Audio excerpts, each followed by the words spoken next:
Hello everyone. Today we will discuss about the various types of constructor. That day we have told that there are basically three types of constructor: default constructor, parameterized constructor, and copy constructor. So what is default constructor? A constructor that accepts no parameter is called a default constructor.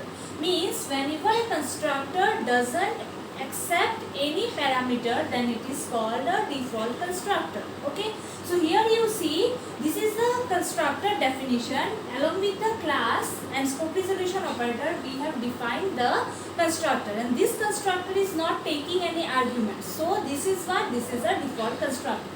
So this particular thing is a default constructor of class X. Means we have defined a class X, and after class X definition we have given scope resolution operator, then we have given the name of the constructor, that is X, then bracket. Okay, so class A, you see here we have written a code. Class A, it is having a private member I and public function. Two functions are there. One is getVal for getting the value, and one is printval for printing the value. Okay, now the class definition is over here, and here we have created an object of the class type A. That is, the object is OB1, which is of class type A. Now when this particular object is created, at that time the default constructor will be invoked. Okay, since you can see that in this particular class there is no default constructor defined, but the compiler will implicitly take the default constructor. It will consider a default constructor implicitly. It is the task of the compiler. That is, it will take one default constructor implicitly, and whenever this object is created for the class, it will assign this object a particular space in the memory by the constructor. Okay, that constructor is implicitly used by the compiler. That's why here it is not shown.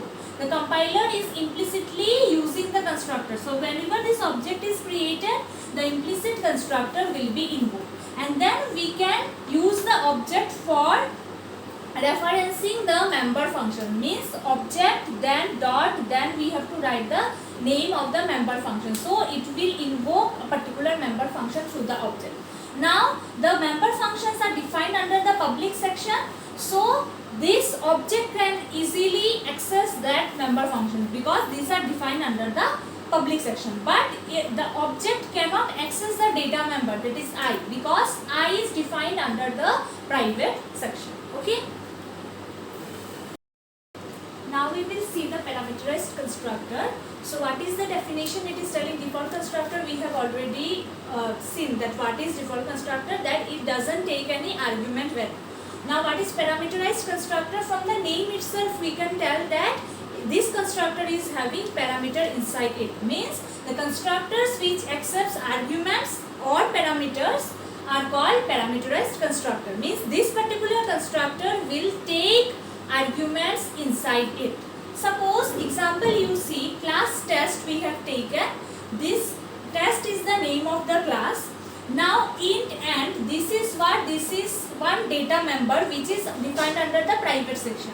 Now under the public section we have taken test, and inside this we have taken one argument which is of integer type.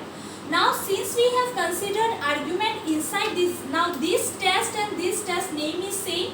So this means that it is a constructor, and what type of constructor it is? It is parameterized constructor. Okay, this is parameterized constructor because it is having parameter inside it. Now this constructor is defining that the argument I, this argument will be given to this data member n. Okay, the argument that will be passed inside this constructor, the user will pass certain type of value when it will declare or when it will define an object. So when this value will be passed by the user, that value will go to the data member n. Okay, so in the main function we have defined an object test. Test is the name of the class, and of that test class we have defined one object, object1, and inside this we have passed one parameter. So see, when it is seeing that it has one parameter, so it will search if my program is having a parameterized constructor or not. If my program is not having a parameterized constructor, then this particular statement will be considered as an error, because when the compiler will search for a parameterized constructor, it will not find. But here when the user is passing a parameter value, so there must be a definition of the parameterized constructor. So from here we are finding that there is the definition, so the compiler will bind that this parameter's value with this particular definition of the constructor. Okay, so this 45 will be passed to I and this I will be passed to the data member n. So now I is also having the value 45 and ant is also having the value 45. Now you come to the second statement. It is telling that test object2 is created. Now this object2 is not having any parameter. Means what? This object2 must invoke the default constructor. But where is the default constructor defined? Here is no default constructor defined. So this particular statement will show error. Here the compiler will not implicitly call the default constructor, because already one constructor is there, that is parameterized constructor. So in order to invoke or in order to create a space for this object also, we have to define a default constructor also. Suppose if I write like this, test, then only this statement will become correct. Okay, because when I have created this object, it is searching for the default constructor and it is getting the constructor here. So then my statement would become correct. But here I have not written any default constructor, neither I have defined any default constructor. So this particular statement will create error, because it is not finding any default constructor's definition in my code. Okay, so this is how. But if we define two types of constructor, one is taking argument and another is not taking argument, two constructors with the same name defined, then it will go to constructor overloading. Okay, this is another concept, this is a new topic, this is another topic which is defined in your chapter number 5. This constructor overloading we will see afterwards. Okay, so for now onwards you see that our code is having only one constructor, which is the parameterized constructor, and this particular statement will create error because it will not find any default constructor defined inside the code. Okay, if we define the default constructor also, parameterized constructor also, then another concept will come, which is constructor overloading. But this thing we will see later. Okay, now we will see another thing in the parameterized constructor. I am showing you.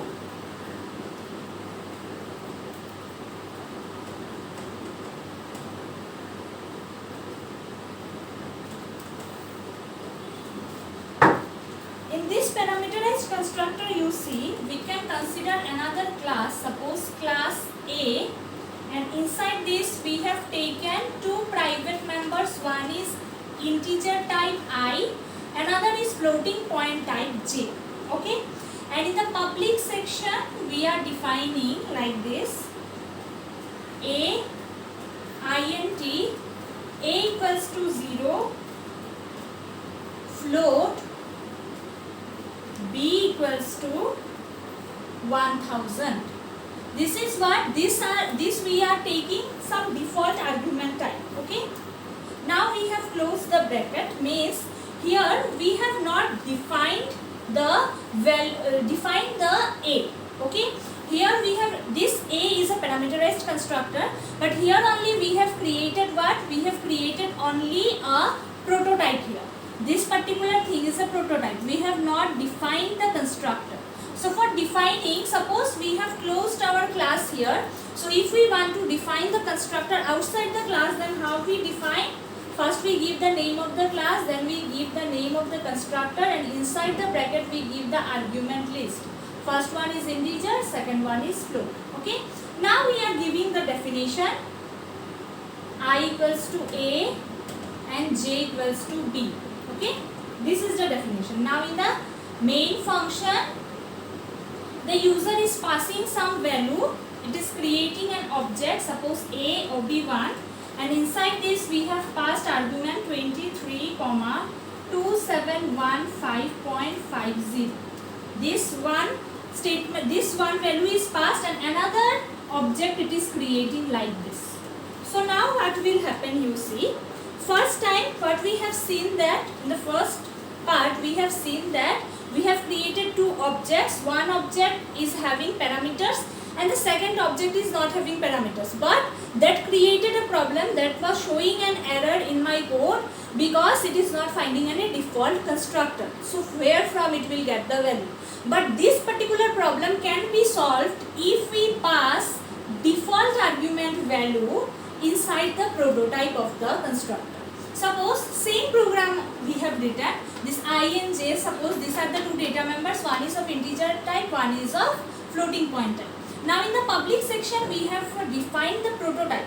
We have created the prototype, that is we have declared the constructor here, and this constructor declaration is having default argument value, means this a equal to 0 and this b equal to 1000. These are the default argument value. You will see where we will use this default argument. Now my class definition is over here. We are defining the constructor here. That is, the constructor is having two parameters. One is of integer type, another is of floating type. Now first integer type will go to I because I is integer type, and the floating type will go to j because j is of floating point type.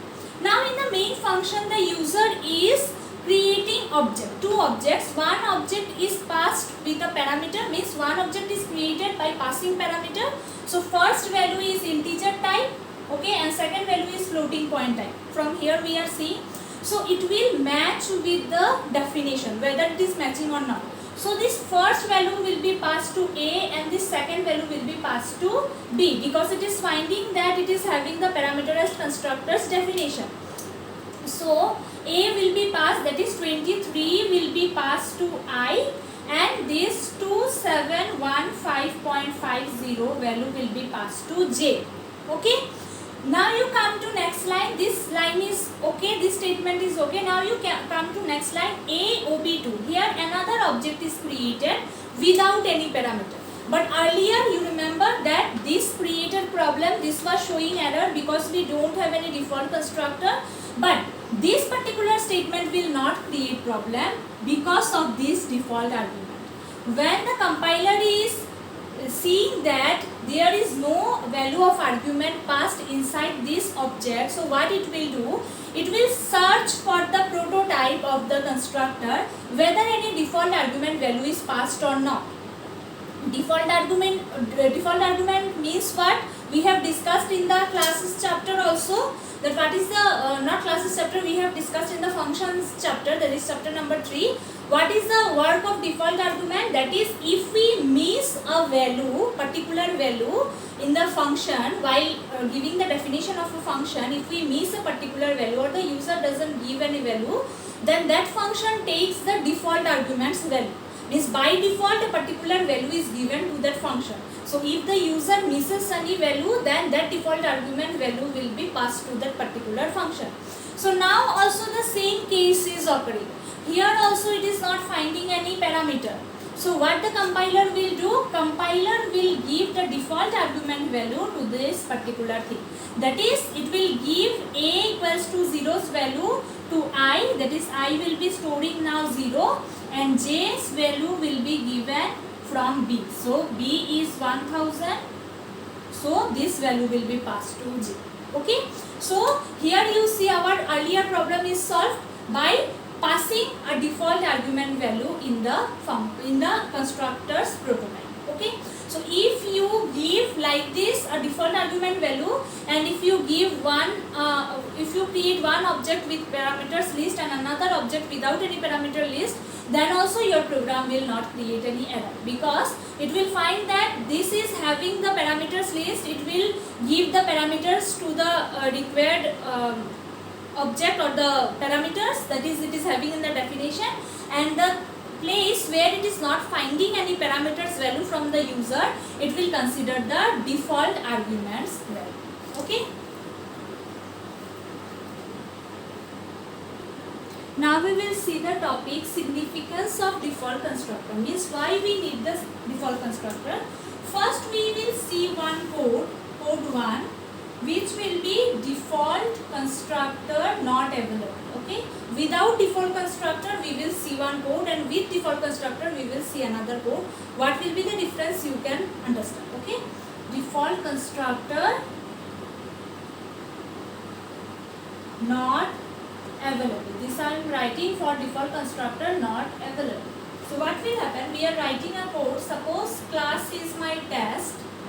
Inside this class we are taking two data members, int A and character B, suppose. Okay. Then what we are doing, we are taking a parameterized constructor. We are not considering any default constructor. So what will happen? The parameterized constructor here we are defining int I char j. Okay, and this is defined as a equals to I and b equals to j. So here our definition is over. Now we are writing the main function. Our class definition is over. Now in the main function we are writing test and we are creating one object which is of array type T array, and this array is storing 5 particular values.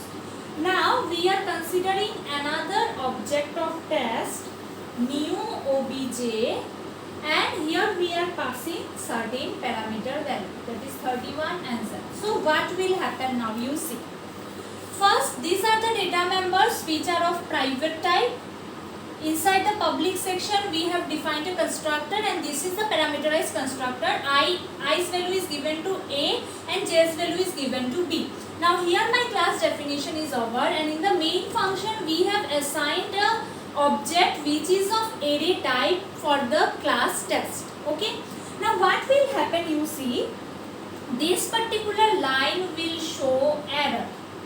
Why this will show error? Because you see, whenever it is showing this particular array, so this array is having 5 places for it, means 5 values can be stored inside this array. But this object, this particular object which is of array type, it is not taking any parameter value. It is not taking any parameters, so it must invoke the default argument, default constructor. Since it is not having any parameter, it is this object is of array type and it is not having any parameter, so this must invoke the default constructor. So where is the default constructor? So the compiler will search for the default constructor and it will not find the default constructor here. Okay, so that's why it will show error. And here you see this test is creating a new object and we are passing the parameter. So it is finding that the parameterized constructor is defined here. So 31 will be passed to I and this Z will be passed to J. So that's why 31 will be passed to A and B will take the value Z.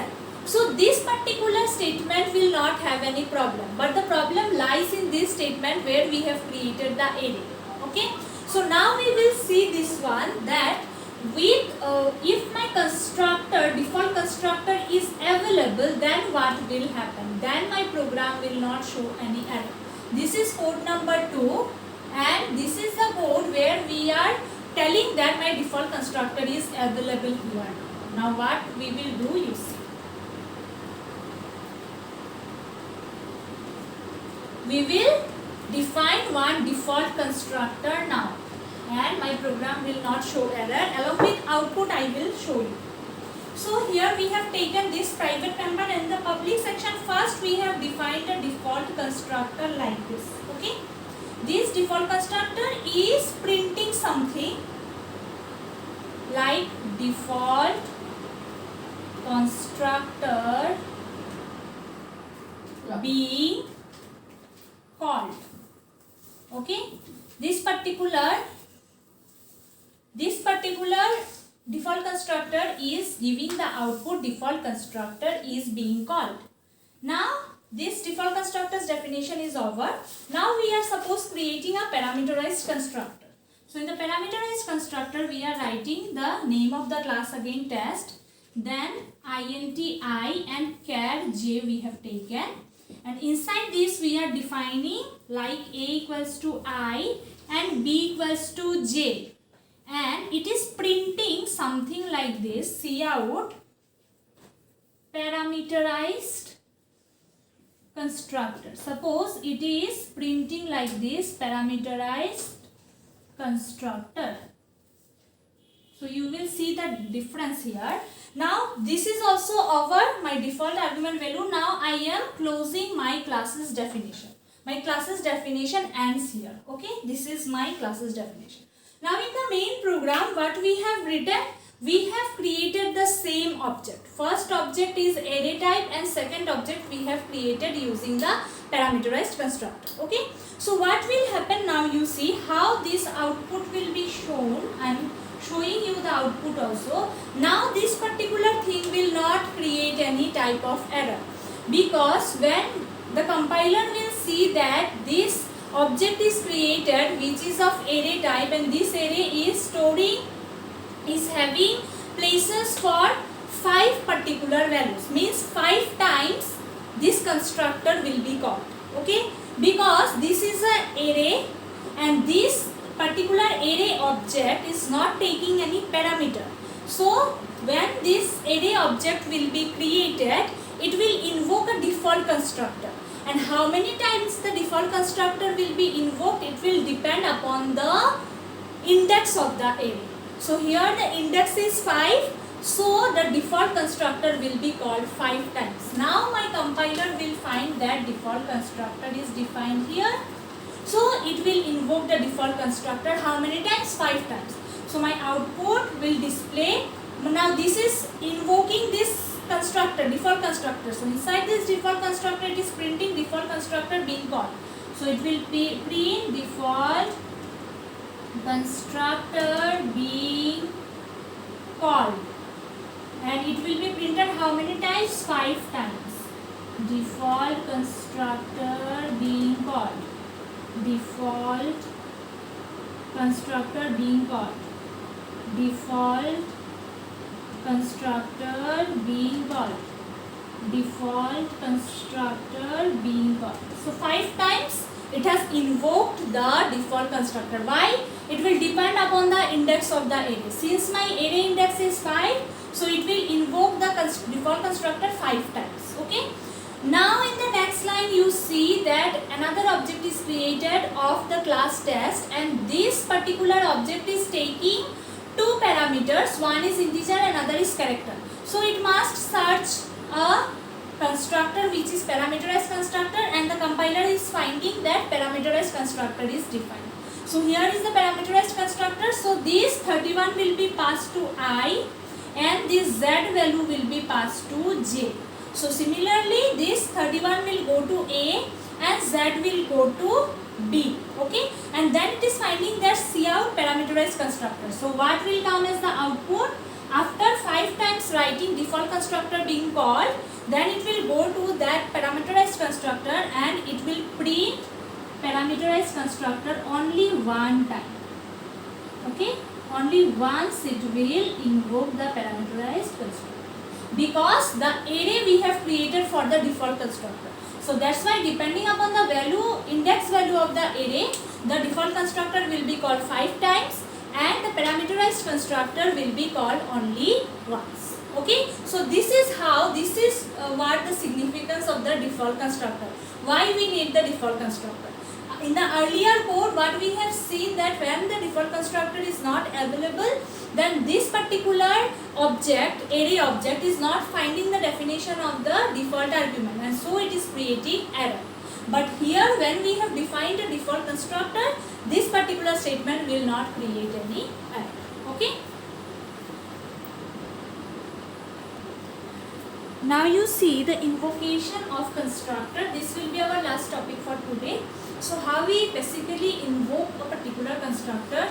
Here we have created a class ABC, and inside this we have defined a private data member I, and inside the public section we have created 2 data members. One is float, one is character. Here this is a parameterized constructor. This is parameterized because it is having argument A, B and C. Now this A is passed to I because A is of integer type and I is also integer type. Then B is of float type, similarly J is also float type. So B is passed to J. Now C is character type, K is also character type. So C's value is given to K. Now here my class definition is over, and coming out of the class definition we have created an object of class ABC. Now you see this ABC is what? This is a parameterized constructor. So when we have created an object, then that object must have value of argument inside it, or else it will not invoke the parameterized constructor, because it is not having any argument list. So how it can invoke this parameterized constructor? So this particular statement will be considered as invalid statement and the compiler will show error. Okay, since my ABC is a parameterized constructor, so when we are creating an object, we must pass the value of argument inside the object. Okay, so parameters can be called in two ways. By calling, sorry, not parameter, constructor can be called in two ways. By calling constructors implicitly. One is what? Implicit calling, implicitly, and second one is by calling constructor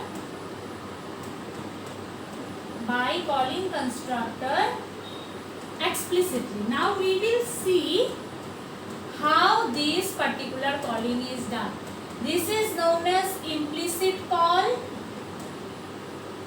and this is known as explicit call. Always remember that if a question comes, how can a constructor be called? By how many times a constructor can be called? The answer is the constructor can be called in two ways.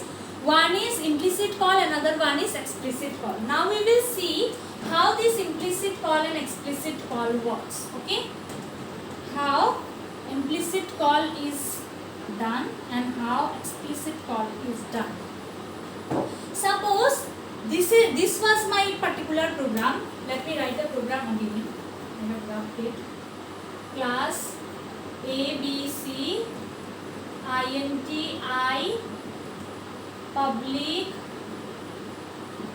float J char K, and here I am defining the constructor float B and char C. This is defining I equals to A, J equals to B and K equals to C. Okay. Now earlier we have created one problem by not giving a list of argument inside the object. So two ways we can call. First one is what? Implicit call. In implicit call, how we write, you see, in implicit call we don't write the name of the constructor. We just give the name of the class, then we write the name of the object, and then we pass the parameter value like this. Okay, so this is what? This is an implicit call. Implicit call means first name of the class, then name of the object, then list of parameters. Now how explicit call is created? Always remember that in case of implicit call, the constructor name is not written. Okay, and what is explicit call? In the explicit call we will write the name of the constructor.